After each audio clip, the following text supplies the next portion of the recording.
Hi guys, coming up अब ये हमारा होगा सेकंड पार्ट भारतीय न्याय संहिता 2023। कुछ लोगों ने मुझसे रिक्वेस्ट किया था कि लेक्चर्स मैं कोशिश करूं कि हिंदी में हो। मैं ट्राई करूंगी कि मैं थोड़ा जो कॉन्वर्सेशन होता है वो हिंदी में एक्सप्लेनेशन कर पाऊँ, उसका दे पाऊँ आपको। बट जो बेयर प्रोविजन है, जो बेयर टेक्स्ट है, वो अभी इंग्लिश में ही है। सो उसके साथ आपको थोड़ा सा एडजस्ट करना पड़ेगा। बाकी चलिए देखते हैं कैसा रहता है आगे हमारा ये सेकेंड पार्ट भारतीय न्याय संहिता का। हमने चैप्टर 5 तक डिस्कस कर लिया था। चैप्टर 5 तक हमने डिस्कस किया था, जहाँ पे था सबसे पहला प्रिलिमिनरी पार्ट था, स्कोप वगैरह का डेफिनेशन क्लॉज हमने वहाँ डिस्कस किए थे। दूसरा था पनिशमेंट से रिलेटेड। तीसरा था आपका related to the general exceptions, ठीक है। एंड उसके बाद हमने डिस्कस किया था जो कि था हमारा related abetment attempt criminal conspiracy से रिलेटेड। फिर था एक बहुत इंपॉर्टेंट चैप्टर जो कि अभी एक अलग हेड में डिवाइड कर दिया गया, that is offences against women and child, जहाँ पे हमने विमेन रिलेटेड ऑफेंसेस और child related offences specifically discuss किए थे। अब हम आगे बढ़ते हैं भारतीय न्याय संहिता के चैप्टर 6 के साथ, जो ओरिजिनली इंडियन पीनल कोड में हमारा चैप्टर 16 हुआ करता था, that was offences against human body. इसमें हमने ऑफेंसेस अगेंस्ट ये भी अलग अलग सब चैप्टर्स में डिवाइडेड है। तो सबसे पहला हमारा इसमें जो सब चैप्टर आता है वो है offences against affecting life.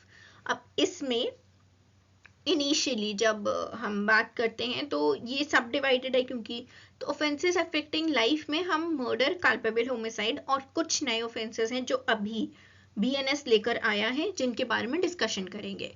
Section 100 culpable homicide same as it was given under section 299. section 101 murder वही का वही है जो section 300 में था। कब culpable homicide murder होगा, कब culpable homicide murder नहीं होगा, वही exceptions जो 1 to 5 आपके section 300 में दे रखे हैं, वही चीज यहाँ पे लिखी गई है। सेक्शन 102 जो बोलता है culpable homicide by causing death of person other than the person whose death was intended। अब वो क्या कह रहा है, दैट इज ये बात कर रहा है प्रिंसिपल ऑफ ट्रांसफर्ड मैलिस की, जो 301 बोलता था। Section 103 punishment for murder, first part जो है वो सेम है जो सेक्शन 302 आईपीसी प्रोवाइड करता था, पनिशमेंट देता था बेसिकली मर्डर की। और जो सेकेंड पार्ट है इसका सबसेक्शन 2, ये बहुत इंपॉर्टेंट है क्योंकि इसको इन्होंने नाम नहीं दिया, बट अगर आप इसके एसेंशियल्स पढ़ोगे तो आप समझ पाओगे कि that is something which is related to a very burning issue, जो कि बहुत मुद्दे में रहा है पिछले कुछ समय में, जो रिलेटेड है मॉब लिंचिंग वाले, सम वॉट रिलेटेड है, कि हम बात कर सकते हैं कि मॉब लिंचिंग से रिलेटेड कह सकते हैं इसको। When group of 5 or more persons acting in concert commits murder, पढ़ते जाइएगा एसेंशियल्स। ग्रुप ऑफ 5 और more acting in concert murder commit कर रहे हैं। ग्राउंड क्या हो सकता है, race, caste, community, sex, place of birth, language, personal belief और सेम। उस केस में हर एक मेंबर जो उस ग्रुप का पार्ट था, he shall be punished with death और with imprisonment for life and with fine. तो आप समझ रहे हो, ये एक ऐसे ऑफेंस को केटर करने के लिए है जिसके लिए आज तक कोई लॉ नहीं था, स्पेसिफिकली कोई लॉ नहीं था अभी भी, लेकिन ये नाम नहीं दिया गया है। ये एक मर्डर के एक पनिशमेंट का सबसेक्शन है कि हाँ, अगर ऐसा कुछ होता है, इन ग्राउंड्स पे मर्डर किया जाता है, कोई एक ग्रुप कर रहा है या ग्रुप का कोई एक मेंबर कर रहा है, तो उसे इस तरह से पनिशमेंट दी जाएगी। अब आ जाते हैं section 104 punishment for murder bye life convict. ठीक, अब क्या है ध्यान रखने वाली चीज, ये डील कर रहा है section 303 Indian penal code, Mitthu Singh versus state of Punjab, जहां पे उसको अनकॉन्स्टिट्यूशनल बोल दिया गया था। डिफरेंस समझ लीजिए दोनों में क्या है। यहां पर बोला गया है पनिश्ड विद डेथ और लाइफ इम्प्रिजनमेंट। ठीक, मिट्ठू सिंह में अनकॉन्स्टिट्यूशनल इसलिए बोला था क्योंकि ओरिजिनली जो सेक्शन 303 है वो कहता था punished with, he shall be punished with death. तो बेसिकली वो एक ऑब्लिगेशन दे रहा है कि आप उसको सिर्फ डेथ की ही सजा दे सकते हैं। यहाँ पर ऐसा नहीं है, यहाँ पे ही में बी पनिश्ड विद डेथ और विद इम्प्रिजनमेंट फॉर लाइफ, इसलिए सेक्शन को रिटेन किया गया है and it's constitutional, very much constitutional. ठीक है, मूविंग फॉरवर्ड, अब हम बात करेंगे सेक्शन 105 की, जो बात करता है punishment for culpable homicide not amounting to murder, जो बेसिकली हमारा सेक्शन 304 बोलता था आईपीसी का, वही चीज अब ये बोल रहा है। Section 106 causing death by negligence, बहुत इंपॉर्टेंट चेंज आया है इसमें, वो है पनिशमेंट से रिलेटेड। और एक और चीज है, एक पहले हम पनिशमेंट की बात कर लेते हैं, punishment with imprisonment of either description for a term विच में एक्सटेंड टू 5 years, पहली चीज, एंड फाइन, पहले और फाइन होता था, अब एंड फाइन हो गया है, टाइम पीरियड बढ़ गया है, 5 साल तक की सजा दी जा सकती है, पहले 2 साल तक की दी जा सकती थी। ये कुछ जगह है जहां पे मैंने पनिशमेंट डिस्कस करी है, पनिशमेंट में बहुत मेजर चेंज आया है इसलिए मैंने डिस्कशन किया है। सेक्शन 304A वो हमेशा से इंपॉर्टेंट रहा है, तो अब उस हिसाब से हम देखें तो सेक्शन 106 भी इंपॉर्टेंट हो जाता है। इसका सबसेक्शन 2 बहुत इंपॉर्टेंट, क्यों इंपॉर्टेंट अब ये देख लेते हैं। पहले क्या होता था, कॉजिंग डेथ बाय रैश और नेग्लिजेंट ड्राइविंग ऑफ व्हीकल, ये बहुत ग्रेव ऑफेंस नहीं था। हाँ ठीक है, मतलब सजा दी जाएगी, पर 279 जब हम पढ़ते थे तो ऐसा लगता नहीं था कि इतनी ज्यादा सजा मिल सकती है उसमें। अब यहाँ सुनिए क्या बदलाव आया है। Not amounting to culpable homicide, पहला पॉइंट। दूसरा, escapes without reporting it to police officer और magistrate soon after the incident shall be punished with imprisonment of either description which may extend to 10 years and also be liable to fine। तो यहाँ क्या हो रहा है ये समझना जरूरी है। Rash and negligent driving of vehicle culpable homicide नहीं है, लेकिन उसने अगर रिपोर्ट नहीं किया पुलिस ऑफिसर या मजिस्ट्रेट को, उस केस में उसकी जो पनिशमेंट है ना वो 10 साल तक एक्सटेंड हो जाएगी and with fine. So there is, ये बहुत मेजर चेंज आया है कॉजिंग डेथ बाय नेग्लिजेंस में। Section 107 abetment of suicide of child और person of unsound mind, section 305 यही बात करता था। अबेटमेंट ऑफ सुसाइड सेक्शन 306 108 हम ये बात कर रहे हैं। सेक्शन 109 अटेम्प्ट टू मर्डर, इस केस में अगर वो if the offender is under sentence of imprisonment for life, he may if hurt is caused, तब उसको जो सजा है वो थोड़ा सा चेंज ला दिया गया है, that he may be punishable with death or with imprisonment for life, which shall mean remainder of that person's natural life. Section 110 attempt to commit culpable homicide 308 same चीज, सेम पनिशमेंट दे रखी है। बहुत important offences है जो BNS लेकर आया है, भारतीय न्याय संहिता 2023। ये ऑफेंसेस हमारे आईपीसी में नहीं थे। सबसे पहली चीज, इनको मैंने सबसेक्शन वाइज डिस्कस नहीं किया है, इनको मैंने इंग्रेडिएंट्स के हिसाब से डिस्कस किया है। एसेंशियल्स, एक्सप्लेनेशन, पनिशमेंट, ये स्ट्रक्चर रहेगा। अब हम समझना शुरू करते हैं। सबसे पहला, ऑर्गेनाइज्ड क्राइम क्या होता है। ऑर्गेनाइज्ड क्राइम है कोई कंटिन्यूइंग अनलॉफुल एक्टिविटी। पहली चीज, क्या क्या इसमें इंक्लूड हो सकता है, कौन से ऑफेंसेस इंक्लूडेड हैं। किडनैपिंग, रॉबरी, गाड़ियों की चोरी, एक्सटॉर्शन करना, किसी की जमीन हथियाना, कॉन्ट्रैक्ट किलिंग करना, economic offences, cyber crime, trafficking of persons, drugs, weapons और इलिसिट यानी कि इलीगल गुड्स और सर्विसेज, ह्यूमन ट्रैफिकिंग, प्रोस्टिट्यूशन या रैंसम के पर्पसेस के लिए, ये सारी अनलॉफुल एक्टिविटीज इसमें इंक्लूडेड हैं। ठीक है।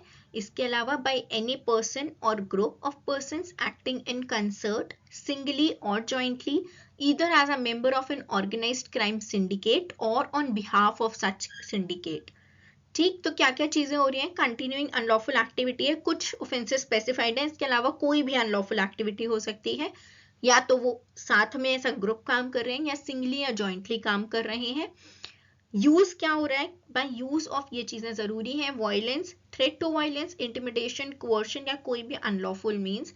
रीजन क्या है, ये करना क्या चाह रहे हैं ये सब करके, ये कोई डायरेक्ट या इनडायरेक्ट मटेरियल बेनिफिट, वो इंक्लूड कर सकता है फिनेंशियल बेनिफिट, इनको ऑब्टेन करना चाह रहे हैं, तो वो होगा organised crime.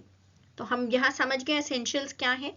Continuing unlawful activity है, कुछ ऑफेंसेस हैं जो स्पेसिफाइड है, grave offences, kidnapping, robbery, vehicle चोरी करना, लैंड ग्रैब करना, contract killing and so on. Persons group में कर सकते हैं या सिंगली या जॉइंटली कर सकते हैं। वायलेंस यूज होना चाहिए, इंटिमिडेशन होना चाहिए, कोर्शन होना चाहिए। ऑब्टेन डायरेक्ट और इनडायरेक्ट मटेरियल बेनिफिट।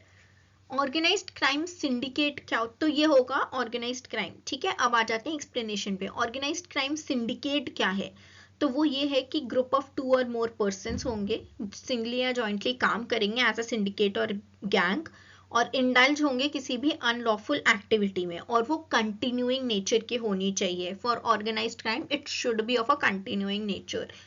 अब सिंडिकेट वगैरह हमने वैसे भी मूवीज में बहुत देखा है, तो हम सिंडिकेट समझ जाएंगे कि हाँ, एक क्राइम, एक पूरा गैंग होता है, वो एक सिंडिकेट बनाता है। सिंडिकेट बहुत, आप समझ रहे हो, बहुत एक मॉडर्न टर्म है एक गैंग की, तो उसको सिंडिकेट रेफर कर दिया गया, जो बहुत ऑर्गेनाइज्ड वे में काम करती है।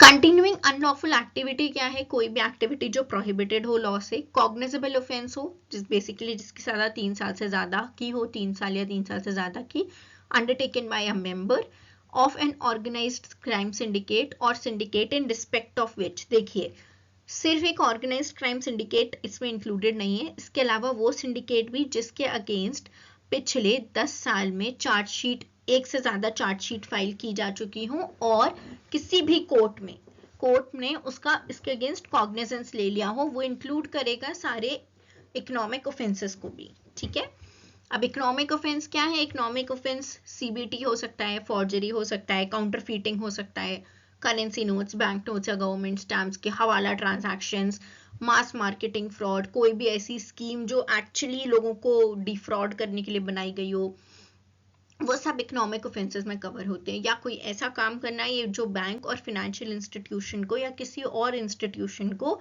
डिफ्रॉड करने के लिए हो और उनसे मॉनेटरी बेनिफिट ऑब्टेन करने के लिए हो, ये सब होंगे आपके इकोनॉमिक ऑफेंसेस। ये बेसिकली एक्सप्लेनेशन है, 3 चीजें वो डिफाइन करता है, organised crime syndicate, unlawful activity, continuing unlawful activity और इकोनॉमिक ऑफेंस। अब इसमें डेथ क्या दे रखी है, ये जो ऑफेंस है ना ऑर्गेनाइज्ड क्राइम सिंडिकेट वाला, अगर इसकी वजह से किसी की डेथ हो जाती है तो जो पनिशमेंट है वो दे रखी है यहाँ पर आपकी, it shall be punished with death और imprisonment for life and shall also be liable to fine, जो कि कितना होगा, not less than 10 lakh rupees. Very huge amount, but आप समझ रहे हो वो सिंडिकेट में काम कर रहे हैं, तो इतनी सजा मिलना इज वेरी अप्रोप्रिएट, बहुत मतलब बराबरी का वो बात कर रहे हैं यहाँ पे। अदर केस, अगर मान लीजिए डेथ नहीं होती है, उस केस में भी जो इम्प्रिजनमेंट है it shall not be less than 5 years, और जो फाइन है it shall not be less than 5 lakh rupees. आगे बढ़ते हैं। अब अगर कोई, ये भी एक ऐसा ऑफेंस है जिसके प्रिपरेशन के लिए भी पनिशमेंट दी जा सकती है। अबेटमेंट कॉन्स्पिरेसी, कोई फैसिलिटेट कर रहा है उसको कि हाँ मैं तुम्हारा सपोर्ट करता हूँ, मैं तुम्हें बेसिकली एक तरीका दे रहा हूँ, कोई रास्ता निकाल रहा है तुम्हारे लिए कि हाँ ये ऑर्गेनाइज्ड क्राइम सिंडिकेट काम कर पाए, तो उसके लिए एंगेजमेंट इन प्रिपरेशन, उस सब के लिए जो इम्प्रिजनमेंट है it shall not be less than 5 years, जो कि लाइफ इम्प्रिजनमेंट तक एक्सटेंड हो सकती है, and he shall be liable to fine which shall not be less than 5 lakh rupees, मतलब 5 साल तक की सजा, कम से कम 5 साल की सजा और कम से कम 5 लाख तक का जुर्माना, ये उसको देना पड़ेगा। अगर कोई मेंबर है ऑर्गेनाइज्ड क्राइम सिंडिकेट का, उसकी भी सेम सजा है, 5 साल तक की सजा है, 5 लाख तक का फाइन है। इंटेंशनल हार्बरिंग और कंसीलिंग, अगर कोई जानबूझ के कंसील करने की कोशिश कर रहा है किसी भी ऑर्गेनाइज्ड क्राइम सिंडिकेट के मेंबर को, तो उसकी जो सजा होगी वो होगी नॉट लेस दैन 3 years और फाइन होगा not less than 5 lakh rupees. तो इसको 3 साल की सजा है, 5 लाख तक का फाइन है, 5 लाख फाइन दो, 3 साल की सजा भुगतो, कम से कम इतना तो आपको झेलना पड़ेगा। Possessor of property obtain from organised crime, same, not less than 3 years उसको रहना पड़ेगा जेल में, कम से कम 3 साल रहोगे और कम से कम 2 लाख तक का फाइन आप पे लग जाएगा। अब आते हैं पेटी ऑर्गेनाइज्ड क्राइम पे, जो है सेक्शन 112। ये भी नया एक ऑफेंस है जिसको जोड़ा गया बाय द भारतीय न्याय संहिता। अब बढ़ते हैं, क्या बोल रहा है। असेंशियल्स कहते हैं मेंबर ऑफ अ ग्रुप और gang either singly or jointly commit any act of theft, snatching, cheating, unauthorized selling of tickets। यहाँ पे क्या जरूरी है, अगर आप एग्जाम पेपर की भी खरीद फरोख्त करते हैं उस केस में भी ये पेटी ऑर्गेनाइज्ड क्राइम होगा। तो अब पेपर लीक अगर कोई कर रहा है और वो पेपर बेचता हुआ या पता चल जाए कि हाँ उसने किया है और इस पर्पस से किया है, तो वो फिर पनिशेबल होगा सेक्शन 112 में। पनिशमेंट कितनी है? नॉट लेस देन 1 ईयर, 7 साल तक खींची जा सकती है। 1 साल की तो आपको झेलनी पड़ेगी and also be liable to fine. आगे बढ़ते हैं, सेक्शन 113 टेररिस्ट एक्ट बहुत ज़रूरी है। ये दोनों सेक्शंस, ये 2-3 सेक्शंस जो हैं जो नए आए हैं, ये इम्पोर्टेंट हैं।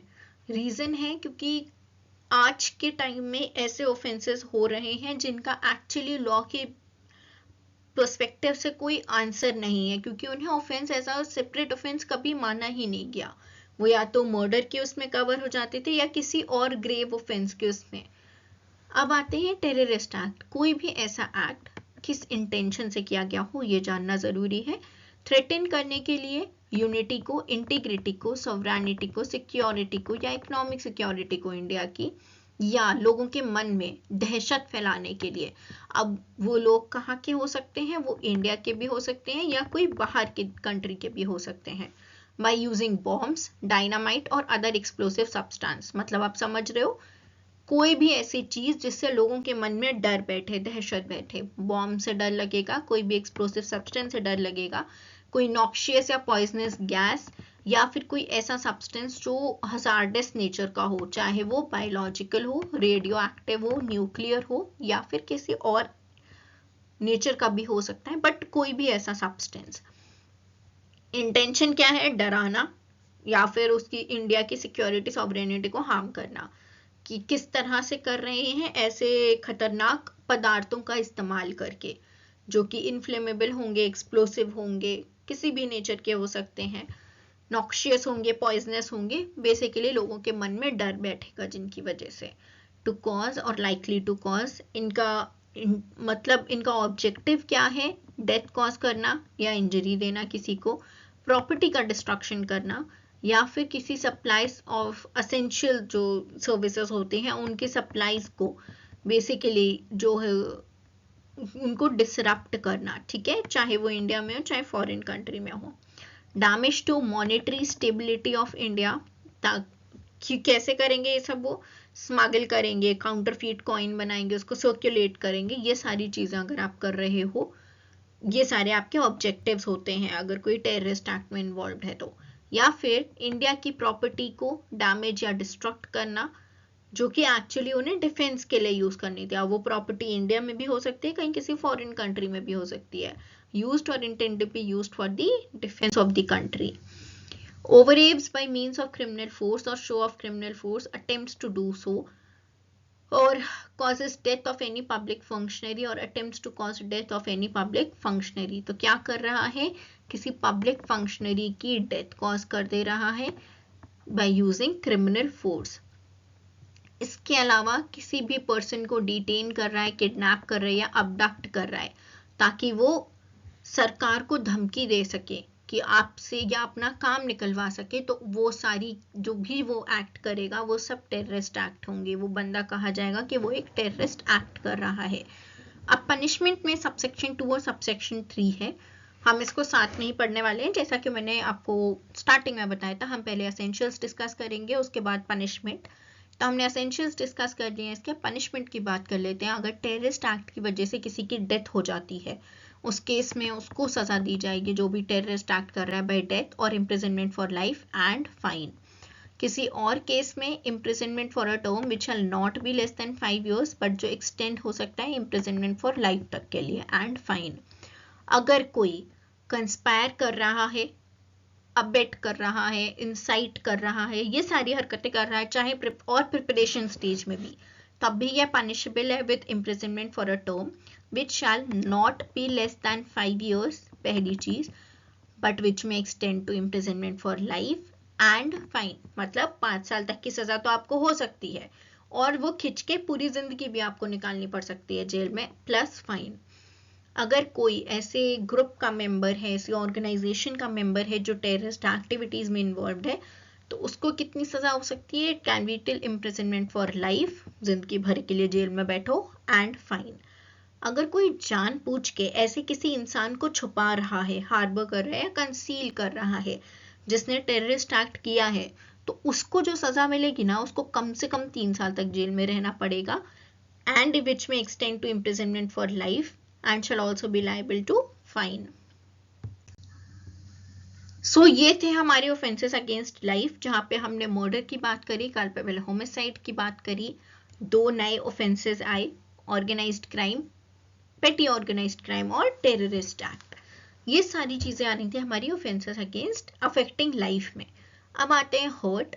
हर्ट के प्रोविजंस जो हैं वो ज्यादातर सेम है जो हमारे ओरिजिनली आईपीसी में थे, बस कुछ जगह पे थोड़ा सा स्लाइट चेंज आया है, वो आया है पनिशमेंट में, ठीक है, और कुछ है वॉलेंट्री कॉजिंग हर्ट में भी जो आपको थोड़ा सा बदलाव देखने को मिलेगा। चलिए पढ़ते हैं फिर समझते हैं क्या कह रहा है ये। सेक्शन 114 हर्ट की बात करता है, जो सेम है जो सेक्शन 319 कहता था। Section 115 voluntarily causing hurt, section 116 grievous hurt. अब यहाँ पे एक चीज बहुत जरूरी, पहले ग्रीवियस हर्ट में क्या था, कोई भी हर्ट जो लाइफ को एंडेंजर करती है या 20 दिन के लिए उसको सिवियर बॉडीली पेन में उसको रख देती है, तो वो ग्रीवियस हर्ट में आ जाता था, कवर होता था उसके क्लॉज एच में। यहाँ पे चेंज आया, अब वो हो गया है 15 डेज, तो ये ध्यान रखिएगा 15 डेज हो गया है अब ये। Section 117 voluntarily causing grievous hurt. अब कोई जानबूझ के ग्रीवियस हर्ट कॉज कर रहा है तो उसकी जो सजा है कुछ केसेस में वो बदल गई है, बढ़ गई है। जैसे कोई अगर ऐसा ऑफेंस करता है और इस ऑफेंस की वजह से जिस पर्सन के अगेंस्ट ग्रीवियस हर्ट, जो इस बेचारे को चोट लगी, वो उसकी हालत अब ऐसी हो गई कि वो परमानेंट वेजिटेटिव स्टेट में चला गया, नहीं चल बोल पा सकता है, कुछ खा पी नहीं सकता है खुद से, बस उसने बिस्तर पकड़ लिया है। उस केस में पर्सिस्टेंट वेजिटेटिव स्टेट के केस में उसको रिग्रेस इम्प्रिजनमेंट दी जा सकती है, ठीक है, और वो रिग्रेस इम्प्रिजनमेंट कितनी हो सकती है, जो कि 10 साल से कम की नहीं होगी पहली चीज, और लाइफ इम्प्रिजनमेंट तक एक्सटेंड हो सकती है, which means imprisonment for remainder of person's natural life, यानी जब तक कि वो उसकी डेथ नहीं हो जाती तब तक कि उसको इम्प्रिजनमेंट दिया जा सकता है, तब तक कि उसे जेल में रखा जा सकता है। When group of 5 or more persons acting in concert causes grievous hurt on ground of, ये वही चीज है हमने जो मर्डर की पनिशमेंट में पढ़ी थी, वही चीज है। अगर उसकी वजह से किसी को ग्रीवियस हर्ट कॉज होता है तो उस केस में उसकी जो इम्प्रिजनमेंट है वो it can be, he shall be punished for imprisonment of either description, जो कि कितनी है 7 साल तक की हो सकती है, एंड फाइन। तो ये एक नया एडिशन है ये दोनों वॉलेंटरली कॉजिंग ग्रीवियस हर्ट में। सेक्शन 118 वॉलेंटरली कॉजिंग हर्ट और grievous hurt by dangerous weapons और मीन्स, सेम है जो आपका सेक्शन 325 डिस्कस कर रहा था, 25 26 डिस्कस कर रहे थे, वही सेम चीज 118 में दे रखी है। Section 124 voluntarily causing grievous hurt by use of acid. Section 125 act endangering life और पर्सनल सेफ्टी ऑफ अदर्स। इसमें 336, 337 और 338 ऑफ आईपीसी कवर हो गया है, तीनों एक ही सेक्शन में आ गए हैं। भारतीय न्याय संहिता ने क्या किया है, जो ऑफेंसेस सिमिलर नेचर के थे ना उनको एक साथ कर दिया है, और कोशिश ये की है कि हमारे जो सेक्शंस हैं उनको कम कर दिया जाए। जो जैसे कि आप मान लीजिए अब एक्ट एंडेंजरिंग की बात हो रही है, पहले क्या होता था, एक सेक्शन था जो बता रहा था कि एक्ट एंडेंजरिंग से क्या होगा, दूसरा था अगर हर्ट कॉज हो जाती है तो आपको कितनी सजा होगी, तीसरा था कि ग्रीवियस हर्ट कॉज हो जाती है तो क्या होगा। अब वो सब क्लब होके एक सेक्शन में हो गया है, इसी तरह बाकी ऑफेंसेस का भी हुआ है। अब हम बात करते हैं wrongful restraint and wrongful confinement की, जो हमारा आईपीसी का सेक्शन 339 से 348 तक हुआ करता था। रॉन्गफुल रिस्ट्रेंट, इसकी थोड़ी सी पनिशमेंट में स्लाइट चेंज आया है। पहले जो फाइन था, अब पहले उसका जो अमाउंट था अब वो चेंज होके 5000 रुपीज हो गया है, ठीक है, बाकी सब सेम है। 127 रॉन्गफुल कन्फाइनमेंट, सेम पनिशमेंट, कहीं आप जाने नहीं दे रहे हो सर्कमस्क्राइबिंग लिमिट से बाहर, वो होता है आपका रॉन्गफुल कन्फाइनमेंट। पनिशमेंट क्या है, पनिशमेंट जो है वो 1 साल तक हो सकती है। इसका भी जो फाइन है उसका अमाउंट बढ़ा दिया गया है, it may extend to 5000 rupees. ठीक, अब अगर कोई भी किसी को कन्फाइन करता है 3 दिन से ज्यादा तो उसको सजा कितनी हो सकती है, 3 साल तक। इसमें भी आप देख सकते हैं जैसे कि बढ़ा दी गई है, और विथ फाइन जो कि कितना हो सकता है 10,000 रुपीज।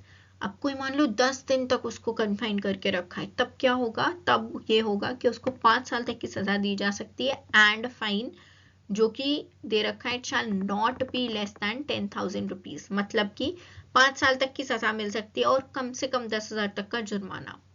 ठीक, आगे बढ़ते हैं।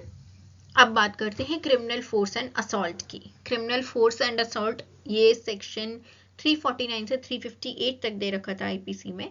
सेक्शन 128 बात करता है फोर्स क्या होता है, डिफाइन वही है, डेफिनेशन सेम है जो 349 में थी। क्रिमिनल फोर्स 129 वही सेम इलस्ट्रेशंस, वही डेफिनेशन, वो सब इसमें इन्होंने वही चीज दे रखी है। सो जस्ट हमें क्या याद रखना है, हमें सेक्शंस याद रखने हैं कि 128 में फोर्स है, 129 में क्रिमिनल फोर्स है, 130 is assault, 131 is punishment for assault और criminal force otherwise than on grave and sudden provocation. इसको थोड़ा सा इसका फाइन बढ़ा के 1,000 रुपीज कर दिया गया है। Section 132 assault or criminal force to deter public servant from discharge of his duty. Section 133 assault or criminal force with intent to dishonor person otherwise than on grave provocation. ये नया addition है, ऐसा कोई भी पहले सेक्शन आईपीसी में deal नहीं कर रहा था। तो अब ये क्या कह रहा है, अगर कोई असॉल्ट या क्रिमिनल फोर्स यूज कर रहा है ताकि उसको डिसऑनर कर पाए दूसरे इंसान को जिसके अगेंस्ट वो असॉल्ट कर रहा है या क्रिमिनल फोर्स यूज कर रहा है, तो उसकी सजा कितनी हो सकती है, it may extend to 2 years और फाइन और बोथ। सेक्शन 136 असॉल्ट और criminal force on grave provocation, तब क्या होगा, सिंपल इम्प्रिजनमेंट दी जा सकती है for a term which may extend to 1 month और with fine which may extend to 1,000 rupees और बोथ। अब इसमें क्या है, nature and amount of fine जो है इसको थोड़ा चेंज कर दिया गया है। ठीक है, मूविंग फॉरवर्ड, अब आते हैं हम इसके बाद, और यही बता रहे हैं हमारा कि जो किडनैपिंग है वो कितनी हो सकती है, types of kidnapping from India from lawful guardianship, gender neutral हो गया, स्पेसिफिक एजेस हटा दी गई हैं। 138 अबडक्शन की बात करता है, वही चीज जो आपका सेक्शन 361 बोल रहा था। फिर आता है आपका 139 किडनैपिंग और maiming a child for purposes of begging, मतलब कि उस बच्चे को गूंगा बना दे रहे हो आप, उसका कोई बॉडी पार्ट जो है उसको खराब कर दे रहे हो इसी रीजन से ताकि उससे आप भीख मंगवा सको। तो ये चीज दे रखी है 139 में, अगर आप किसी बच्चे को किडनैप कर रहे हो या उसकी कस्टडी ऑब्टेन कर रहे हो ताकि उस बच्चे को भीख मंगवाने में लगाया जा सके, तो वो उसको, जो बंदा ऐसा कर रहा है, जो भी इंसान ऐसा करता है, उसको रिग्रेस इम्प्रिजनमेंट फेस करनी पड़ेगी। और वो कितनी होगी, सी यहाँ पर क्या हुआ है ना, पहले जो इम्प्रिजनमेंट थी वो किसी भी उसकी हो सकती थी डिस्क्रिप्शन की, बट अब उसको कर दिया गया है रिग्रेस। तो सबसे पहली चीज जो है उसका नेचर बदल दिया गया है। फिर है it shall not be less than 10 years, 10 साल तक की उसको सजा दी जा सकती है। And it may extend to, वो उसको जिंदगी, it may extend to life imprisonment and fine. तो अब जो है उसकी जो पनिशमेंट्स है इनको काफी स्ट्रिक्ट कर दिया गया है। अब कोई अगर किसी बच्चे का हाथ काट देता है या उसको अपाहिज बना देता है या कुछ भी ऐसा करता है जो उसकी बॉडी पार्ट के साथ मतलब ठीक नहीं है, उस बच्चे को सिर्फ इस रीजन की वजह से ताकि उस बच्चे को भीख मंगवाई जा सके, इस पर्पस के लिए लगाया जा सके, तो इसके लिए जो सजा कर दी गई है अब है not less then 20 years but which में एक्सटेंड टू लाइफ, और इसका मतलब है जब तक कि वो मर नहीं जाता, and with fine. Section 140 kidnapping और अबडक्टिंग इन ऑर्डर टू मर्डर और for ransom etcetera. Section 143 trafficking of persons. Section 145 habitual dealing in slaves. ये सेक्शन पहले आईपीसी में ऐसा कुछ नहीं था, बट अब 145 अलग से स्लेव्स के लिए है, हैबिचुअल डीलिंग इन स्लेव्स। अब आ जाते हैं हम ऑफेंसेस अगेंस्ट स्टेट, जो कि ओरिजिनली आईपीसी में थे हमारे सेक्शन 121 से लेके 128 तक। अब यहाँ पे इंपॉर्टेंट सेक्शंस हम पहले डिस्कस कर लेते हैं क्या है। सेक्शन 147 वेजिंग और अटेम्प्टिंग टू वेज वॉर और abetting waging of war against government of India. तो यहाँ क्या क्या पनिशेबल है, वेजिंग करना, अटेम्प्ट करना, अबेट करना। ठीक। Section 148 conspiracy to commit offences punishable by section 147, तो प्रिपरेशन वगैरह भी जो है वो यहीं इसी उसमें इन्हीं 2 सेक्शंस में कवर हो जाएगा और वो भी पनिशेबल होगा। अब section 152 act endangering sovereignty, unity and integrity of India. देखिए ये जो है ना, ये हेड नोट नया है, ठीक। अब अगर आप इसके इंग्रेडिएंट्स पढ़ोगे तो बहुत ही जाना माना, बहुत ही आप रिलेट कर पाओगे कि कोई ऐसा ऑफेंस एग्जिस्ट करता था, बस उसका नाम चेंज कर दिया गया है। पढ़ते हैं हम।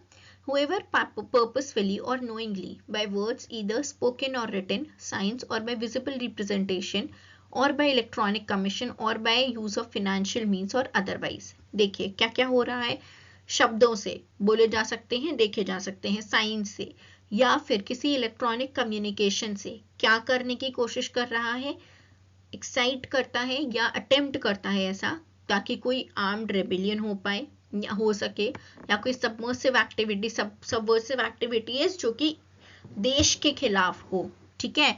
एनकरेज कर रहा है फीलिंग्स ऑफ सेपरेटिज्म कि भाई देश से जो हमें अलग होना है, अलगाव का भाव को जो है वो बढ़ावा दे रहा है, या फिर इंडिया की सोवरेनिटी, यूनिटी और इंटीग्रिटी को इफेक्ट करने की, एंडेंजर करने की कोशिश कर रहा है। किनसे? अपने शब्दों से, अपनी हरकतों से इन सारी चीजों को बढ़ावा देने की कोशिश करता है, तो उसकी क्या पनिशमेंट है? Shall be punished with imprisonment for life और विद इम्प्रिजनमेंट जो कि 7 साल तक हो सकता है, and shall be also be liable to fine. पहले ये 3 साल हुआ करता था। आई होप आपको समझ में आ रहा हो कि कौन से ऑफेंस को रेफर कर रहा है, सेक्शन 120 सेडिशन, ठीक है। एक्सप्लेनेशन वही है कि अगर आप सही तरीके से किसी भी गवर्नमेंट के मेजर को बेसिकली अपना कोई कमेंट दे रहे हो, उसको डिसअप्रोप्रिएट कर रहे हो, या फिर उनको मतलब गवर्नमेंट को सही तरीके से अपनी बात रखने की कोशिश कर रहे हो उनके आगे, विदाउट एक्साइटिंग और attempting to excite the activities, जो भी चीजें ऊपर दी गई हैं, ऐसे अगर कोई काम आप नहीं कर रहे हैं, ऑल्टरेशन की बात कर रहे हैं कि गवर्नमेंट का कोई स्टेप है जो आपको ठीक नहीं लग रहा है, जिसके ऑल्टरेशन की जरूरत है, तो वो सब जो है एक एक्सेप्शन में आ जाएगा, वो इधर पे ऐसा ऑफेंस ट्रीट नहीं होगा। Chapter 8 offences relating to army, navy and air force. Chapter 9 offences relating to elections. Section 171A से 171I तक पहले डील करता था। इसके इंपॉर्टेंट सेक्शंस हैं जो जरूरी हैं ध्यान रखने, वो है section 169 candidate electoral right define किया गया है, section 170 bribery, section 172 personation at elections जो पहले आपका बात करता था 171D, section 174 punishment for undue influence और पर्सनेशन एट एन इलेक्शन। तो अगर कोई अनड्यू इन्फ्लुएंस यूज कर रहा है इलेक्शन के लिए तो वो पनिशेबल होगा आपका सेक्शन 174 में, वो ऑफेंस माना जाएगा। Chapter 10 offences relating to coin, currency notes, bank notes and government stamps. पहले ना आईपीसी में कॉइन का सेक्शन अलग था, चैप्टर एक अलग था, विच वाज रिलेटेड टू, जो कि बात कर रहा था ऑफेंसेस अगेंस्ट पब्लिक जस्टिस, इन सारी चीज़ों के बारे में। और जो करेंसी नोट्स, बैंक नोट्स थे, ये थे आपके ऑफेंसेस अगेंस्ट प्रॉपर्टी में। सो अब उसको यहाँ ऑफेंसेस अगेंस्ट पब्लिक जस्टिस वाले उसमें हेड में आते थे ये। तो आई थिंक मैं थोड़ा चैप्टर में कंफ्यूज हो रही हूँ, मैं एक बार just give me a second. तो वो दे रखे थे आपके काउंटरफीटिंग से रिलेटेड चैप्टर जो था वो था offences relating to documents and to property marks. तो अब इन सबको एक साथ कर दिया गया है।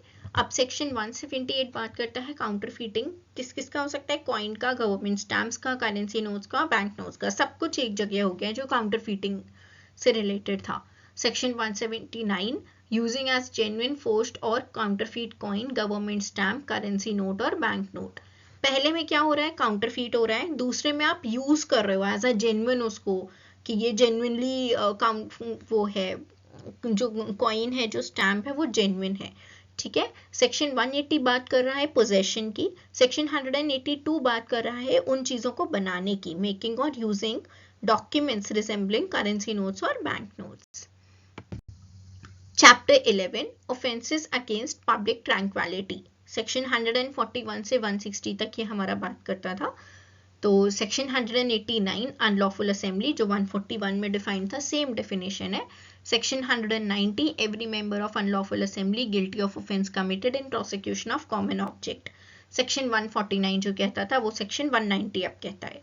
ठीक है, बीच की जितनी चीजें थी उन सबको कंपाइल करके 189 में ही हम ले आए हैं कि अनलॉफुल मेंबर है, अनलॉफुल असेंबली है तो वो क्या होती है, एक मेंबर अगर उसका पार्ट है तो वो कैसे पनिशेबल होगा, अगर वो अनलॉफुल असेंबली कुछ ऐसे डेंजरस मीन्स यूज कर रही है, कुछ वायलेंट मीन्स यूज कर रही है तो कैसे उसको पनिश किया जाएगा.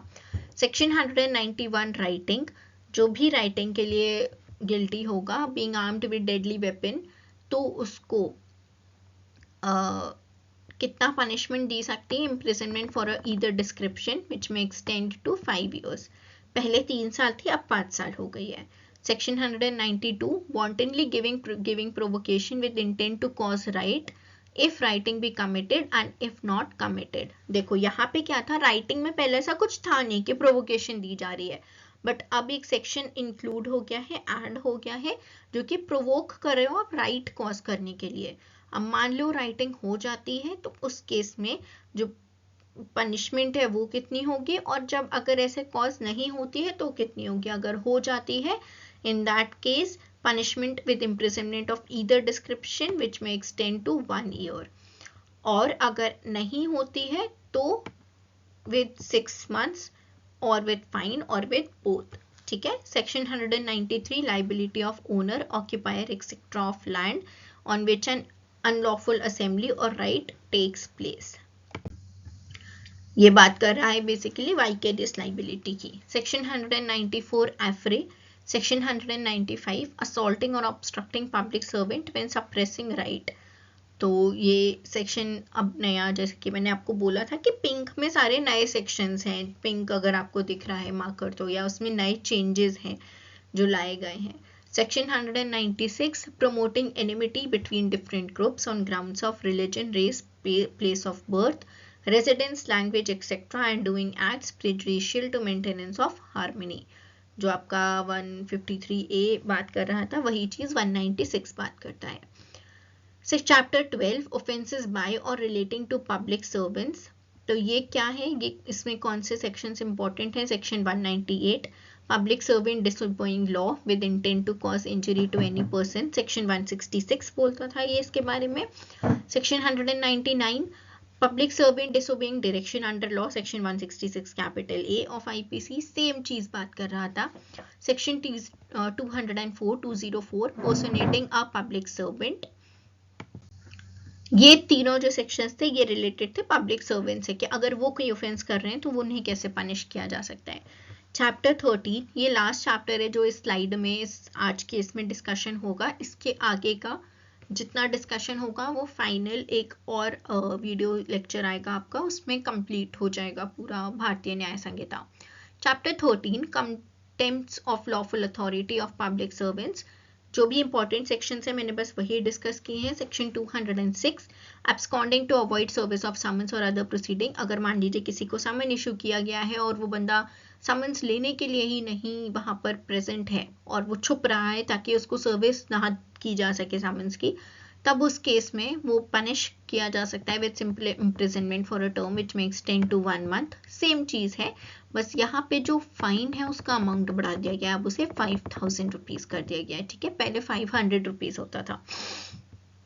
अब इसके अलावा अगर वो समन में ऐसा लिखा है कि वो पर्सन खुद आ सकता है या किसी एजेंट के थ्रू आ सकता है तब, और इट इज टू प्रोड्यूस और इलेक्ट्रॉनिक सम डॉक्यूमेंट और इलेक्ट्रॉनिक रिकॉर्ड, तब क्या होगा, तब उसकी सजा को बढ़ा दिया गया है. तब कितनी है, टर्म में अब वो 6 महीने की हो सकती है और इट में एक्सटेंड, और जो फाइन है वो 10,000 रुपये तक हो सकता है, या फिर दोनों चीजें. Section 208 non attendance and obedience to an order from public servant. मान लीजिए किसी को ऑर्डर मिला है कि आपको इस दिन हाजिर होना है किसी पब्लिक सर्वेंट से और वो उस दिन हाजिर नहीं होते हैं, उस केस में जो उनकी सजा होगी वही सेम है जो ऊपर दी गई है 206 में.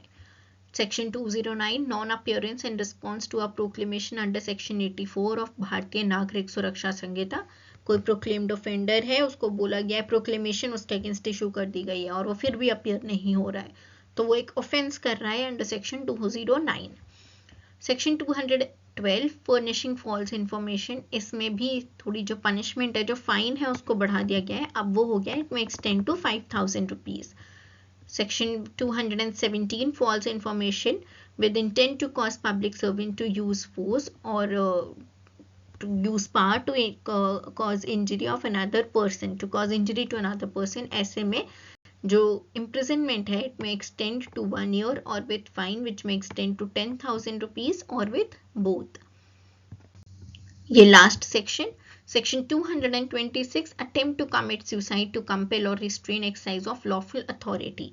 देखिए अटेम्प्ट टू कमिट सुसाइड, हमने ऑफेंसेस अफेक्टिंग लाइफ में बात कर चुके हैं हम सारे ऑफेंसेस की, उसमें ये ऑफेंस नहीं रिटेन किया गया है, बट यहाँ पर वो ऑफेंस को ऐड किया गया इन अ डिफरेंट वे, अलग तरह से। whoever attempts to commit suicide with intent to compel or to restrain any public servant from discharging his official duty, तब उसको कितनी सजा दी जा सकती है? सुसाइड क्यों कर रहा है? ताकि कोई पर्सन जो है, कोई भी पब्लिक सर्वेंट अपना काम पे ना जा सके, अपना काम ना कर सके ठीक तरह से। He shall be punished with simple imprisonment, कौन सा टर्म है? नेचर है, सिंपल नेचर है, ठीक है, विच में एक्सटेंड टू 1 साल तक की सजा उसको हो सकती है, और विथ फाइन और विथ बोथ, या फिर कम्युनिटी सर्विस। बहुत इंपॉर्टेंट चेंज है जो हमने पढ़ा था कि काइंड्स ऑफ पनिशमेंट में सबसे जो अभी BNS लेकर आया है डिफरेंट काइंड ऑफ पनिशमेंट, वो है कम्युनिटी सर्विस की। तो ऐसे केसेस में उसके ऊपर कम्युनिटी सर्विस की भी पनिशमेंट दी जा सकती है।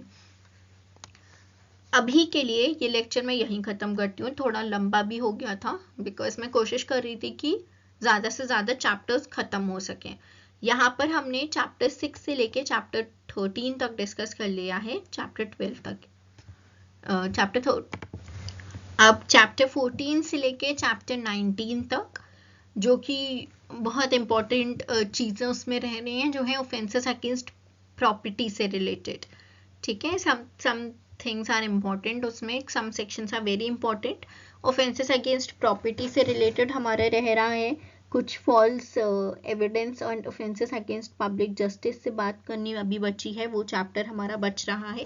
सो कुछ इंपॉर्टेंट चैप्टर्स हैं जो लास्ट तक अब आई थिंक एक लेक्चर और लगेगा और वो फिनिश हो जाएंगे। आई होप आपको जो थोड़ी सी आपकी जो रिक्वेस्ट थी कि मैं हिंदी में कर पाऊँ, वो शायद यहाँ पे पूरी हुई। और अगर आपको कोई भी दिक्कत हो तो आप कमेंट्स में बता सकते हैं, मैं कोशिश करूँगी कि उसको इनकॉर्पोरेट कर पाऊँ अपने आने वाले बाकी लेक्चर्स में। Thank you.